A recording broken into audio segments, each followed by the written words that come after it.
Let's talk a little more about linear system of equation.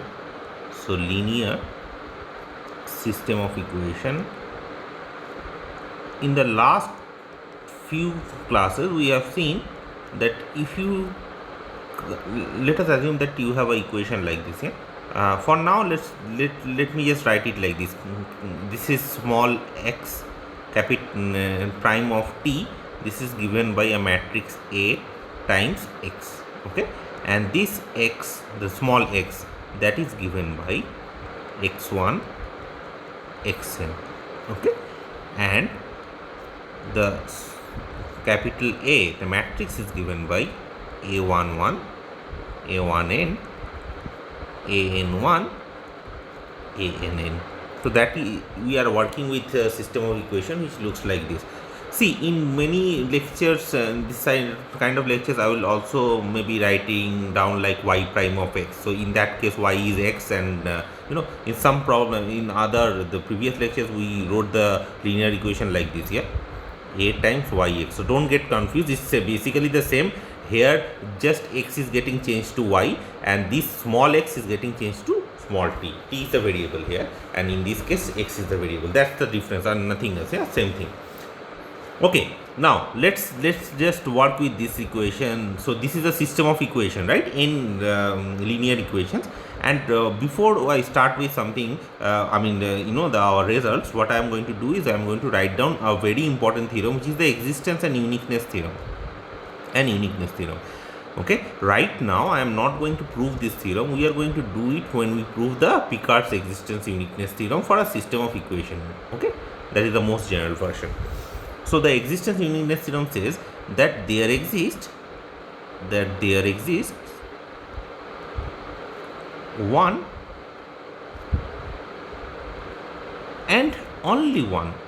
Okay, so exactly one solution, only one solution of the initial value problem. Okay, x prime t equals to a of x. Clear? T, x at the point t naught in some initial condition is given by x naught. What is x naught? X naught is of course some vector, okay, which is given by x naught the first component, and x naught the n component. Clear? Okay. So this is there. So what it says is, if you are looking at a problem 1 with the initial condition, see, problem 1 without an initial condition has infinitely many solutions, may not have. So generally it will have infinitely many solutions. Okay, it's a very bad statement actually, but the thing is what it says, let me recall that statement. So basically what I'm trying to say is this: if you look at this system of equation with the initial condition, which is given by x at the point t naught is x naught, then you will have a unique solution for that problem. Okay, and now the question is, where does the solution exist? So to answer that question, moreover, this solution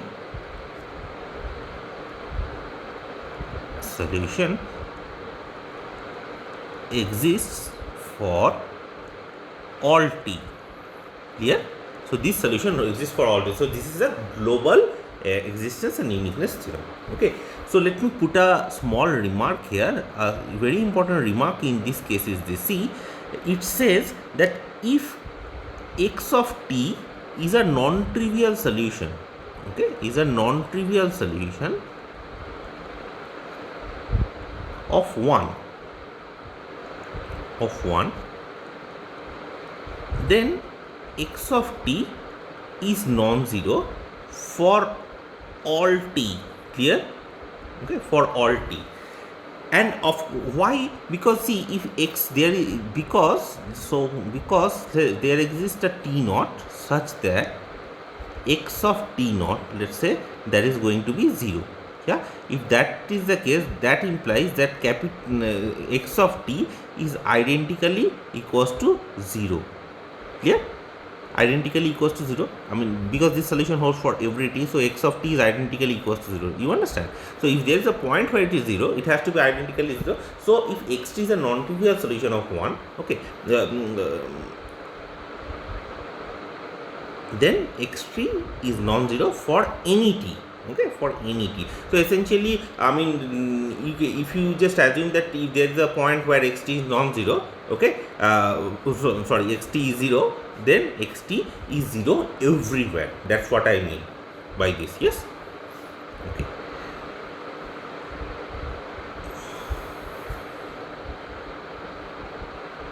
Okay, now I will write down a very important theorem here. So this theorem, this is about the dimension. So we talked about the solution space of this thing.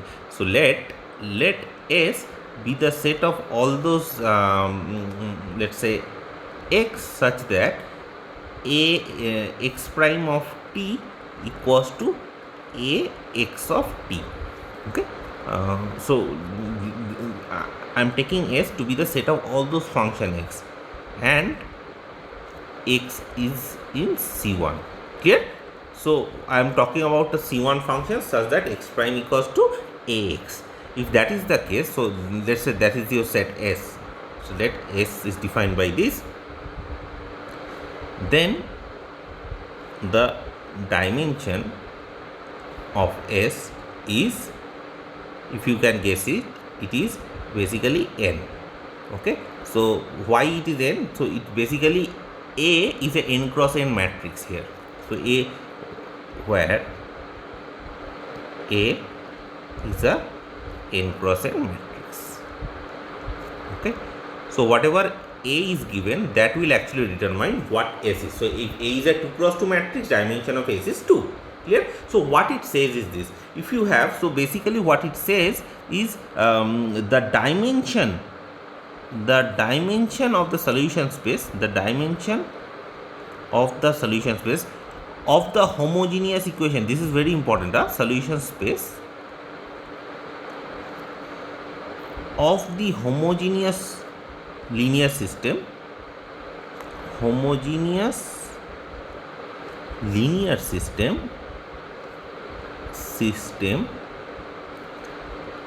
is n. Clear? Homogeneous linear system given by x prime equals to ax, where A is an n cross n matrix, is given by n. That is clear? Okay, that is what it is saying. This here, the important part is homogeneous. Yeah, if it is non-homogeneous, then the solution space is not even a vector space. Yeah, and then you do not have to talk about all of that.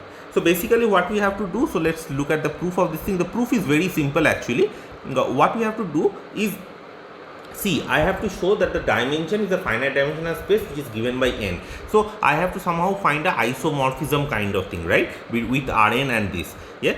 So what I am going to do is I have to exhibit a basis of n elements, right? N elements. That's what I have to do. How do I find such a basis? That basis can easily be found like this. See, let phi x I am writing. Okay, so let phi, or maybe I can just write it like this: zi of t for I equals to 1 to n be the solution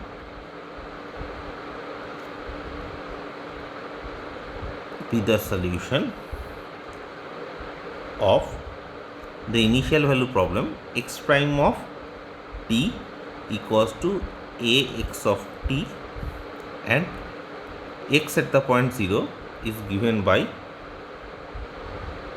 ei. Clear? So which is given by 0, 1, 0.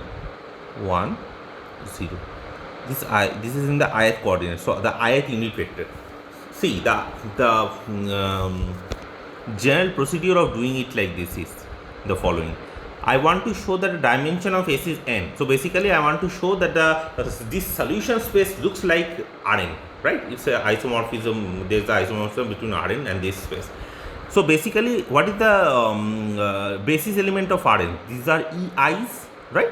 Okay, so what I am going to do is I am going to take the initial condition to be our EI, that vector, and I am going to look at the problem x prime equals to x, but with that initial condition. Okay, what does the existence and uniqueness theorem says? See, this is very important here. The existence and uniqueness theorem says that there exists a unique Zi which solves this problem, right?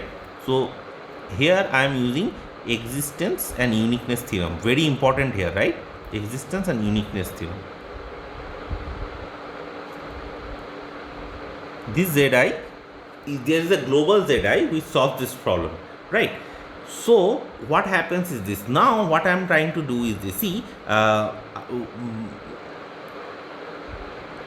okay, fine, Zi. Now one thing is this. I want to show that this Zi, if you put it together, that will give you the basis of S. Okay, so what I will show is this. This Zi forms a basis of S. Okay, required to prove. Clear? So first of all, we have created some elements which we are supposing some functions. These are Zi's are some functions. We found out some functions Zi which are solutions which belongs to S. Okay, and there are n such Zi's, right? Okay. What I will show is those Zi's are the basis of S. To do that, what we want to do? First of all, we want to show that those Zi's, okay, they are linearly independent, right? And to do that, what we are going to do is we are going to look at this relation C1 times Z1 plus C2 times Z2 plus Cn times Zn, that is going to be 0, right? Okay. Okay, so this 0 is a vector 0 in Rn. So this is in Rn, remember. Okay, this 0 is in Rn, not a number 0. Okay, now I want to show, and this should imply C1 equals to C2 equals to Cn equals to 0, right? This where Ci's is in R. These Ci's are from R. Okay, and this is the relation I want to show. So required to prove. First thing, so step 1. See, first of all, I want to show Zi's are the basis. This forms a basis of S. So what is the step 1? The step 1 is I want to show that they are linearly independent. To do that, I want to show this. Yeah. Okay. How do I show that? See, let me. So how do I show that? See, this is C1 times Z1 at the point 0. Plus C2 times Z2 at the point 0 plus Cn times Zn at the point 0. This is given by 0, 0, 0, right? Which is basically the 0 vector. Okay. Now, you see this step 1. First of all, this is given to us. This holds for all t. Right, this holds for every t in whatever wherever t is in R in this case. So this holds for all t. I want to show that all the constant Ci's are 0. So if it holds for all t, it holds for t equals to 0 also. So I just put it t equals to 0, and that is equals to 0, 0, 0. That is always given to us. It is 0 vector. Clear? Okay. So if that is the case, one second. I'm sorry about it. Okay. If that is the case, okay, then you see this holds for t equals to 0, so I just wrote it like this. Now what is Z1 at the point C? It is E1, right? The first unit vector 1, 0, 0, 0, right? So it is E1 of, sorry, not E1 of 0, E1. Okay, so let me write it here. It is 1, 0, 0 plus C2. What is Z2 of 0? Z2 of 0 is a solution of this with x0 to be E2, right? So essentially this is 0, 1, 0 plus Cn, it is 0, 0, 1. This is equals to 0, 0, 0. Clear? So what does that give me? It gives us a system of linear equation, right? That gives us a system. So basically it says that C1 is equals to 0, C2 equals to 0, and Cn equals to 0. So that will imply C1 equals to C2 equals to C3 equals to Cn is equals to 0, right? clean cut. Okay, there's nothing to do here. So therefore z i's, okay, therefore z i's are linearly independent. Okay, linearly independent. Now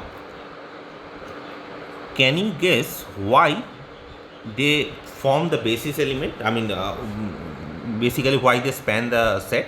So essentially for that what we do is this is our step 2. Step 2, what we do is we will show that z1, z2, zn, okay, the span of this thing. So this spans S. That's what we need to show. Okay, so for that you take any vector. So let xt be any solution to x prime of t equals to a x of t. This x prime equals to x, this thing. Let us take it to be any vector. Okay, and such that x of 0, so x of t is any solution this problem, right? This holds for any t. So x of 0 must be some vector, right? Let's call that vector to be c1, c2, cn. Let's call that as c, that vector c. Okay, this is a vector. Maybe I can put it like this, c. So that is c1, c2, cn. Okay, what I am doing again, let me explain. I want to show that z1, z2, zn spans S. So to do that, I take any element of S. Any element of S is a x of t, which is the solution of that problem, and of course x at the point 0 is something, right? Let us call that as C. Okay, so now what I am going to do is this. I am going to use that C. Okay, so we define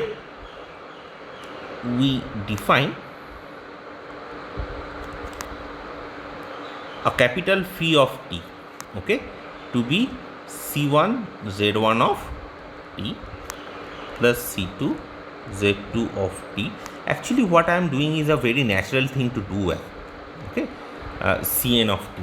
Once I do that, then you see this phi is a linear combination of those, right? And moreover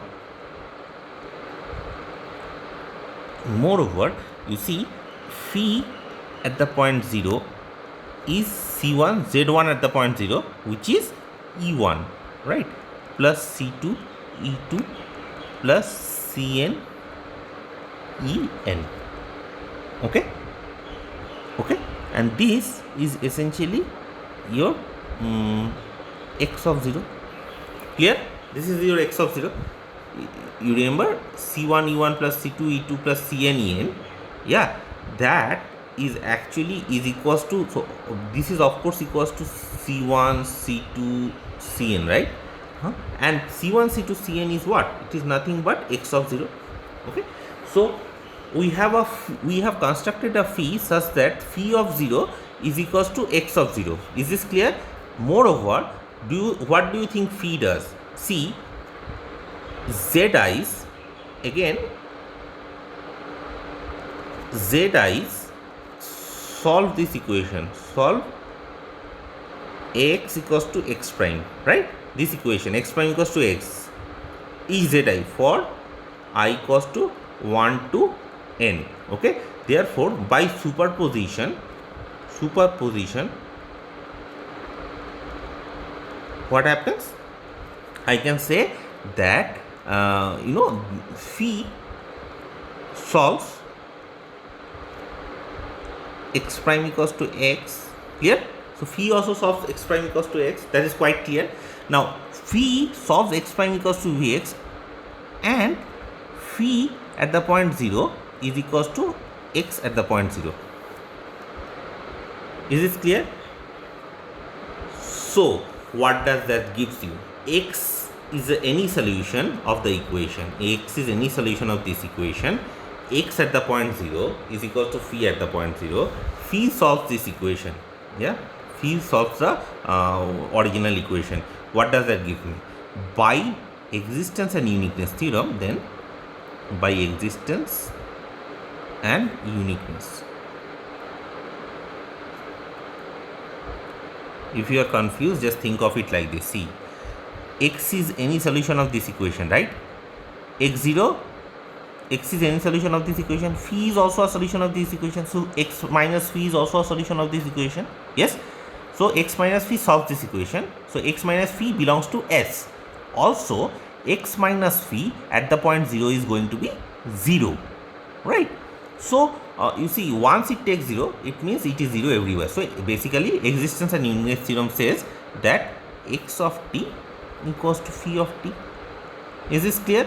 So which is equals to c1 z1 plus c2 z2 plus goes on cn zn. Clear? And hence we are done. Therefore, z1, z2, zn, okay, this spans S. Okay. Therefore, the dimension is given by n. I am quite sure this is fine. Okay. In case of any doubts, please ask. Okay. So we are going to end this video here.